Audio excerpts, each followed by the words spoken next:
Баршаңызға сәлем. Бүгінгі біздің разбор барлығыңызға мәлім Пи Диди жайлы болмақ. Пи Диди Голливуд шоу бизнесін ашса алақанында, жұмса жұдырығында ұстап отырған продюсер еді. Шын есімі Шон Комбс. Әнші, автор, рэпер, кәсіпкер және продюсер.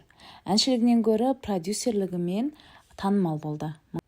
Әкесі есірткі саудасымен айналысқан мафиозник, ал шешесі модель.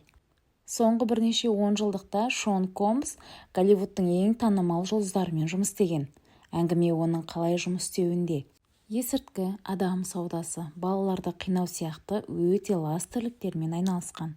Шон жиі мақтанады. 12 жасында жыныстық қатынаспен айналыстым, қатарластарымменен қорқатын, ақша жинайтын, концерт ұйымдастыратынмын деп. Студент болып жүргенде қайырымдылық концерттерді, сосын вечер ұйымдастыратын аты шыққан. Студенттік досы Шон бәрін бір уақытта бақылауда ұстай алатын қасиетке ие дейтін. Ол жаңа жұлдыздар шығарам деп Bad Boy Records деген орталық ашады. Атының өзінде мән бар. Осы жерден бастап үлкен жұлдыздармен бірге Голливудтың тағдырын шеше бастады.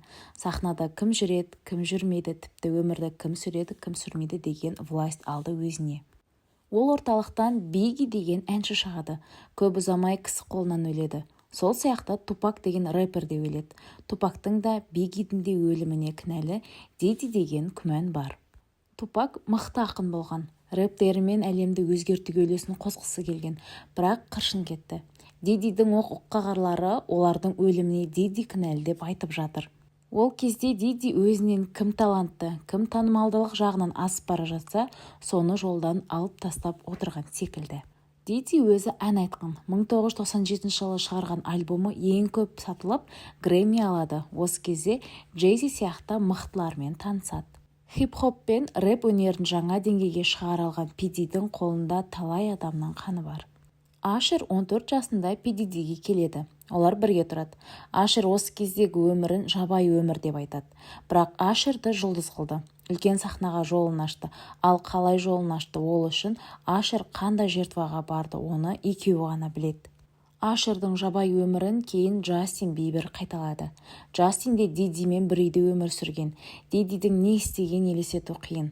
Бибердің балалық шағын психикасын сындырған, есірткіге үйреткен және жақын қатынасқа мәжбүрлеген. Биберді қазір қолдаушылар өте көп, өйткені бұрын фанаттары Бибердің ауыратын, бір нәрсені қатты уайымдайтын, ішінде көзінде үлкен мұң барын сезетін. Әндерінің сөздерін қазір дұрыстап тыңдасаңыз, осы танымалдық үшін үлкен қиындықтан өткенін айтып өтеді. Дидидің ориентациясы дұрыс болмаса да әйелдер болған. Бірінші әйелі Ким Портер онымен 13 жыл өмір сүрді. 3 бала туады.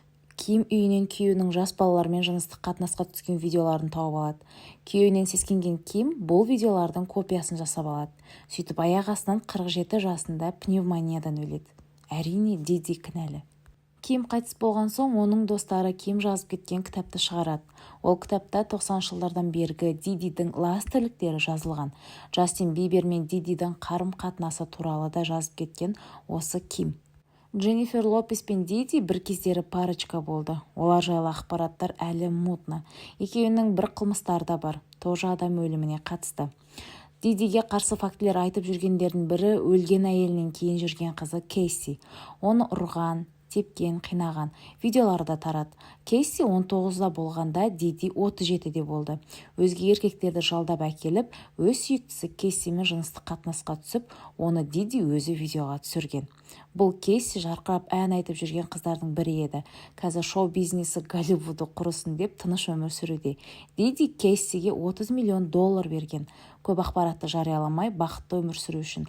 Бірақ Диди түрмеге түскеннен бастап Кейси қайтып сөйлей бастады. ФБР осы айыптаулардан кейін Дидидің үйін тінтейді. Небір жаман ойыншықтар, детский майлар тапқан. Ол майларды өзінің фантазиялары үшін пайдаланғаны анық. Өте көп видеоматериалдар табылып жатыр. Атышулы белый вечеринкадағылар қорқынышты тірліктер. Пи Диди өте танымал адамдарды жинап вечеринкалар жасайды. Ол вечеринкалар енді нағыз жын ойнақ. Балаларды қорлау, алкоголь, темекі, былай тұрсын ең ауыр есірткілер қонақтарға еркінен тыс берілген.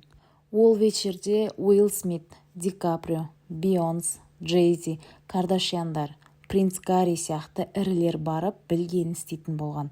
Ол істерді Диди жасырын камераға түсіріп алып, компромат қып сақтайды. Оның былықтары туралы 50 Cent баяғыдан айтып жүр. Жақында документальный фильм шығарып қалуы да мүмкін. Эминем де өзінің әндерінде Диди жайлы айтып жүр. Kanye West те айтты. Ал Бейонстың күйеуі Джей-Зи Дидидің ең жақыны. Ол да бұрыннан жас қыздарға әуес. Бейонсты 17 жасында алған. Оған дейін Алия деген R&B әншіге ғашық болады. Алия 2001 жылы қайтыс болды. Алияны жолдан алдыртқан Бейонсымен күйеуі екен. Майкл Джексонның өліміне де Джей-Зи мен Диди кінәлі деген сыбыс бар. Кім біліпті, қазір She Knows деген ән хит. Осы жайлы айтылып, ол білет деген мағынаға келтіреді. Алия, Лив Тай, Майкл Джексон әдейі өлтірілген, өйткені Бейонс пен Джей-Зиге кедергі болғаны анық. Бір деректерде Джей-Зи әйелін алтын торда ұстап отырғаны айтылады. Бейонстың көзіне шөп салады. Суына есірткі қосып береді, көміс болу үшін. Өз еркімен ештеңе істей алмау үшін. Бейонстың барлық марапаттарын сатып алып береді деген слух бұрыннан бар. Рас өтірігі белгісіз, бұл ситуацияда Бейонстың өзі жертва сияқты. Соңғы кездері Бейонс көп бизнесті қатар бастады. Соған қарағанда Джей-Зиден бөлек кету ойында болған. Рианна да Джей-Зидің құрбаны. 29-шы этажда контрактке күштеп қол қойғызған. Контрактте қол қоясың немесе 29-шы этаждан құлайсың деп қорқытқан. Рианна амалсыз көнген. Қалжыңшыны аралас, Рианна өзі осылай интервьюларында айтып берген. Қысқасы, былық көп. Пидидидің 30 жылдық былығы әлі ашылады. Джей-Зидікі де тоже. Олар адам саудасымен айналысып, балаларды күштеп жыныстық ойындарына қатыстырған үшін жазалануы тиіс. Бейонске зияны тимесе екен де, меніңше олар жылдар бойы тиран, педофил күйеуіне шыдап амалсыздан отыр. Ортасында дәл сондай адамдар бар. Бірақ бір жақ қана кінәлі болмайды. Пидиди 2011 жылы Алматыға жетімдер үйіне келген. Мақсаты балаларға қайырымдылық көрсету. Қазіргі шудан кейін оның мақсаты шынымен қайырымдылық пе екен деген сұрақ мазалайды.